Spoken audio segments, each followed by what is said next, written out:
Welcome to the Monday Monologue. And this week we're going to talk about why it's called a stereo system. Now, they don't call it a stereo thing, they don't call it a stereo conglomeration. It's called a system for a reason. And it's because when it's done right, the components match together to come up with a system that all works well together.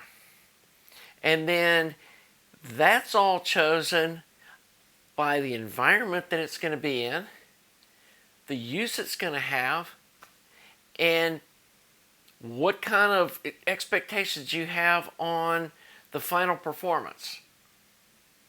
So if you're buying a system that is going to be used mostly for background music when you have people over for a cocktail party, that's going to be a very different thing from if you're going to have wild parties and you want to have crazy rock music just blasting while everybody's getting trashed. I mean, that's totally different two kinds of systems. I have to admit, when I was in my 20s, needed the second one.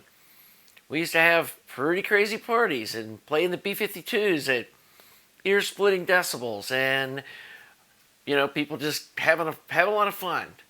But for something like that, honestly, get a solid state amp. It's got 100, 200 watts, some horn speakers that can take the abuse and just let it rip. Because you're not going to hear details, nor are you going to be listening for that.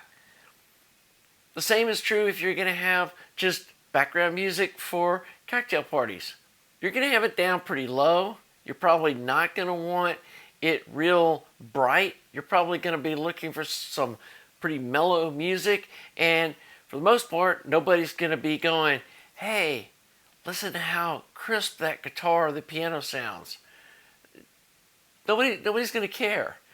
And so you probably don't need to spend a ton of money, and you could probably get one of those turntables that has the phonostage built in, get a couple of powered clip speakers like the 5s or whatever those are, those types of speakers, and you're good to go.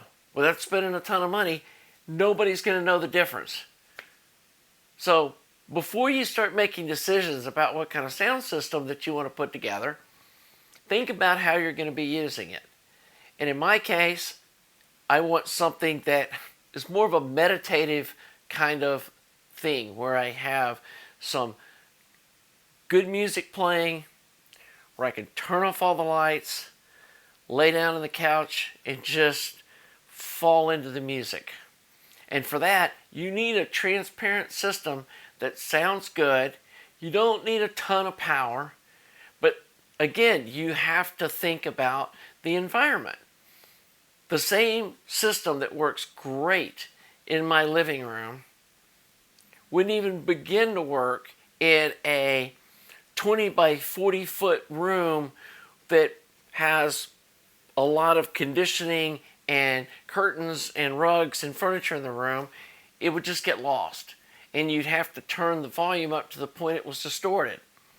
And case in point, had somebody was asking me about what kind of amp to get. Didn't bother to tell me that they were putting this in. It was a 20 or 30, I think it was a 30 by 40 foot room with 25 foot ceilings.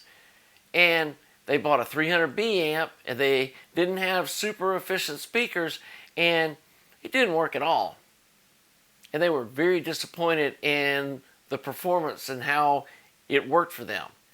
And I've learned now to ask, what size is the room? Because that makes a huge difference in what a recommendation would be for an amplifier. If you got a room that big, you're never going to probably be happy with a single-ended amp, even with pretty efficient speakers. Maybe if you had some of the, 100 decibel speakers, it would be enough. But even in that big a room, it might get lost because you may be sitting 20 feet from where the speakers are sitting. And so 100 decibels at, 3 feet or even 3 meters, it's going to be very different than what it's going to be if they're 20 feet away from you. The other thing you have to take into consideration, especially if you're living with someone else, is the aesthetics. And do they want the presence of the sound system to dominate the room? Or do they want it as like, hey, it's over here, but it still sounds nice? And you can have both. I will say that some of these modern bookshelf speakers sound so good. They rival, in my opinion, what older, large, like 12-inch woofer loudspeaker systems could deliver. Especially if you're not playing music that's super bass heavy and you're really concerned about the bass. And even then, you can tuck a subs in the room somewhere and it'll fill out that part of the spectrum. The other thing, and to me it's an important part of this whole deal, is the aesthetics of your hi-fi gear. And I just really like the way tube amps look. Obviously, I like the way they sound, but just that retro cool vibe look they have, to me, is important. And there's nothing wrong with that, of having it as an art piece in your home. And so that's another consideration you should have. Do you want it to look like this? Going to be super retro looking, classy? Do you want it to be chrome and aluminum and flashy? Do you want, big glowy tubes and that's your main concern and you're willing to pay extra for that, even if it has the same performance as a smaller amp? Case in point, the A12 and the A50. I really think they perform very similarly. If anything, I think the A12 sounds better, but it's a smaller amp. It's got smaller tubes. It doesn't look as impressive.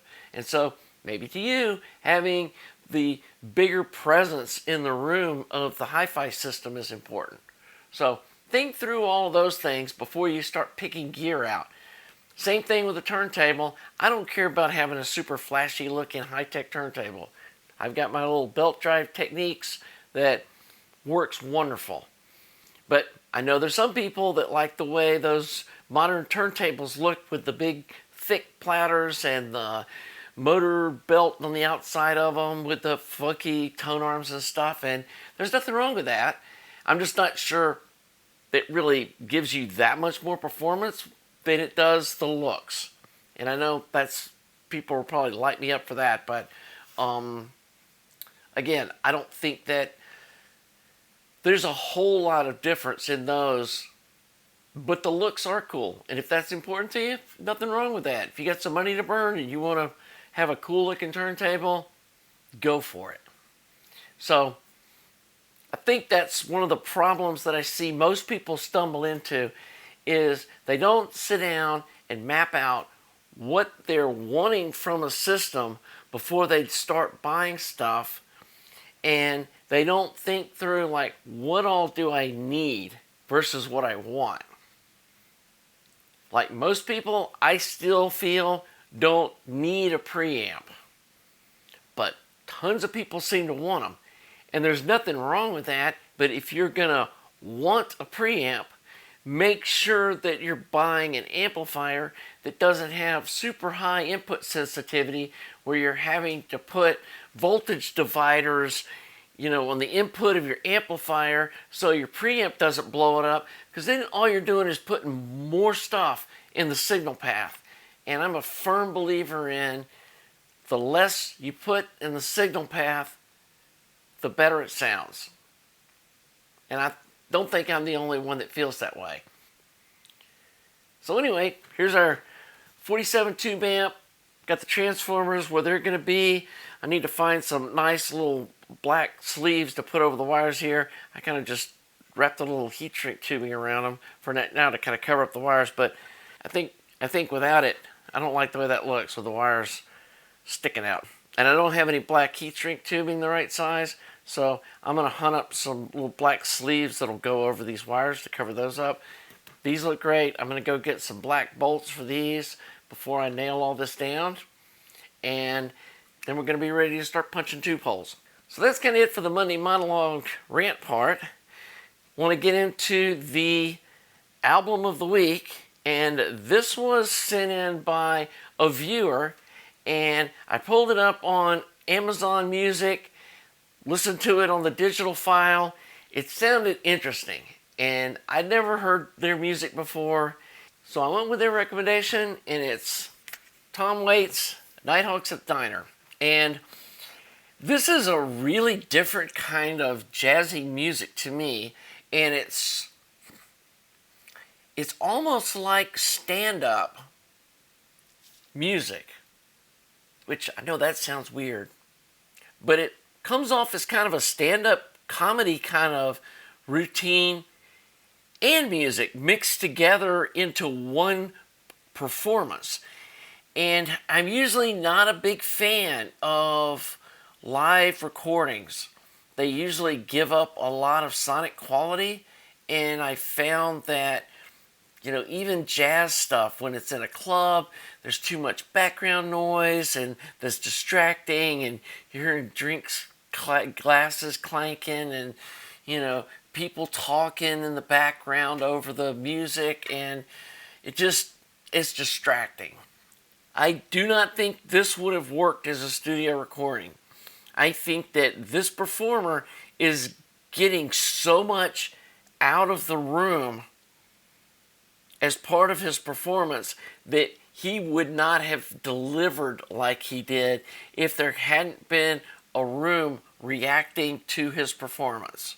And so this is really one of those recordings that you feel like you're sitting in the room.